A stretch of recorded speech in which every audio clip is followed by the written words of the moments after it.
सोचने वाली बात है, क्या एक जानवर सच में इंसान का सबसे अच्छा दोस्त हो सकता है? आज हम एक ऐसी ही कहानी की गहराइयों में उतरेंगे जो न सिर्फ इस सवाल का जवाब देगी, बल्कि हमें वफादारी, लालच और दोस्ती के असली मतलब पर सोचने पर मजबूर कर देगी।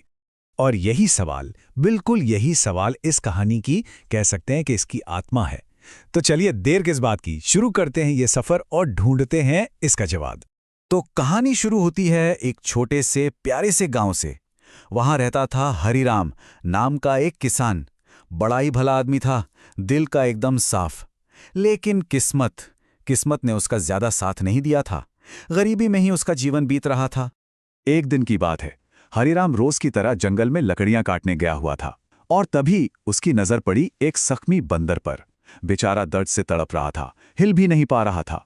साफ लग रहा था कि किसी खतरनाक जानवर ने उस पर हमला किया है। अब हरिराम तो था ही नेक दिल इंसान। उससे उस बेचारे जानवर की हालत देखी नहीं गई। उसका दिल एकदम पिघल गया। वो उसके पास जाके बैठ गया और बस यही सोचने लगा, काश काश तुम बोल सकते तो बता पाते कि तुम्हें तकलीफ कहाँ है, दर्द कहाँ है। और तभी जैसे कहते हैं ना, जहां चाह वहां राह, बिल्कुल एक चमत्कार की तरह वहां एक साधु प्रकट हुए। उन्होंने एक नजर में ही हरिराम के मन की सच्चाई और उसकी दया को पहचान लिया था। साधु ने बस एक मंत्र पढ़ा और क्या बताएं, पलक झपकते ही उस बंदर के सारे घाव गायब। लेकिन रुकिए, चमत्कार अभी बाकी था। असली चमत्कार तो ये था कि साधु ने उस बंदर को इंसानों की तरह बोलने की शक्ति भी दे दी। और बस यही वो पल था जहां से इस कहानी ने एक बिल्कुल नया मोड़ ले लिया। सब कुछ ठीक लग रहा था, एक नई दोस्ती शुरू हुई थी।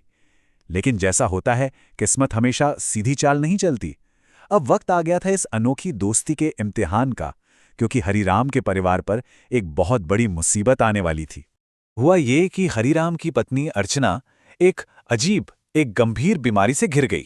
कोई इलाज काम नहीं कर रहा था और उसके इलाज में हरिराम ने अपनी जिंदगी भर की जो भी थोड़ी बहुत पूंजी थी सब लगा दी। सब पानी की तरह बह गया। सोचें उसकी हालत। हर तरफ से निराश होकर वो उम्मीद लेकर अपने अमीर भाइयों के पास पहुंचा, लेकिन उन्होंने भी साफ मना कर दिया, मुंह फेर लिया। एक आखिरी रास्ता बचा था, गांव का लालची जमींदार। वो मदद को तैयार तो था, पर उसकी शर्त सुनकर ही रोंगटे खड़े हो जाएं। 50% का ब्याज और बदले में उसकी उपजाऊ जमीन गिरवी। जब इंसानों ने, यहां तक कि अपने सगे भाइयों ने भी साथ छोड़ दिया, तब अंधेरे में रोशनी की किरण बनकर कौन आया? वही बंदर जिसे हरिराम अब प्यार से गोलू बुलाने लगा था। गोलू से अपने दोस्त हरिराम की तकलीफ देखी नहीं जा रही थी। उसने सोचा अब कुछ करना पड़ेगा, तो वो बिना एक पल गंवाए सीधा उसी जंगल की तरफ निकल पड़ा उस साधु को ढूंढने।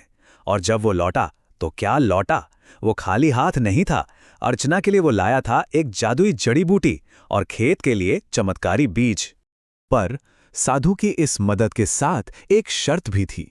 उन्होंने हरिराम से एक वादा लिया, कहा, जब तुम्हारे अच्छे दिन लौट आएं तो भूल मत जाना, उन सब लोगों की मदद करना जो उस जालिम जमींदार के कर्ज के जाल में फंसे हुए हैं। और हुआ भी बिल्कुल वैसा ही। साधु का वचन खाली कैसे जाता। उन जादुई बीजों से खेत में ऐसी फसल लहलहाई कि मानो सोना उगाया हो। रातों रात हरिराम की किस्मत पलट गई। लेकिन हरिराम अपनी जड़ें नहीं भूला। उसे अपना वादा खूब याद था। उसने और गोलू ने मिलकर अपनी कमाई से गांव के हर एक कर्जदार को उस जमींदार के चंगुल से आजाद करवा दिया।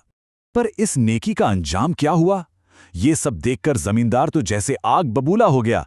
उसकी आंखों में ये काम कांटे की तरह चुभ रहा था और अब गुस्से में अंधा होकर वो एक बहुत ही भयानक साजिश रचने की तैयारी में था। उसे लगा कि उसका राज, उसकी सत्ता सब खत्म हो रही है। तो इस बौखलाहट में उसने अपने सबसे गुरूर गुंडा भीमा को बुलाया और एक ही हुक्म दिया, जाओ और हरिराम को हमेशा के लिए रास्ते से हटा दो। भीमा खेत में पहुंचा। हरिराम अनजान था, अपने काम में लगा हुआ। जैसे ही भीमा ने उस पर भाले से हमला किया, गोलू ने खतरे को दूर से ही भांप लिया। उसने एक पल, एक सेकंड भी नहीं सोचा। अपने दोस्त की जान बचाने के लिए वो सीधा उस भाले के सामने आ गया। मरते मरते उसने अपने दोस्त से कहा, मित्रता का मतलब सिर्फ साथ नहीं होता, कभी कभी बलिदान भी होता है। अपनी आखिरी सांसों में गोलू दोस्ती का वो मतलब समझ गया जो शायद किताबों में भी नहीं मिलता। और फिर इंसाफ हुआ।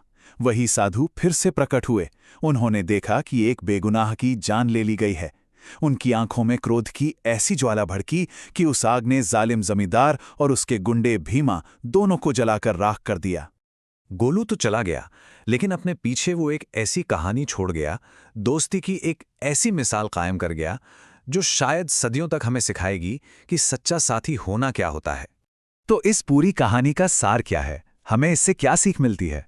सबसे पहली बात तो ये कि सच्ची दोस्ती गोलू जैसी होती है, बिल्कुल निस्वार्थ, जो बदले में कुछ नहीं मांगती।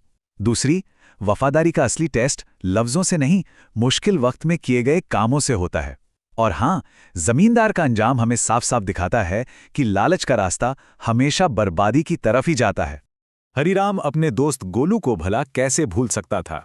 उसने गोलू की याद में एक पेड़ लगाया, और वो पेड़ आज भी साथी वृक्ष यानी कंपेनियन ट्री के नाम से जाना जाता है। एक जिंदा जागता सबूत उस दोस्ती का जो मौत से भी बड़ी थी। तो ये कहानी हमें एक बहुत जरूरी सवाल पर सोचने के लिए छोड़ जाती है। अपनी अपनी जिंदगी में झांक कर देखिए, क्या हमारी जिंदगी में कोई गोलू है, कोई ऐसा साथी जो हर हाल में बिना किसी शर्त के हमारे साथ खड़ा है? इस पर सोचना जरूर बनता है।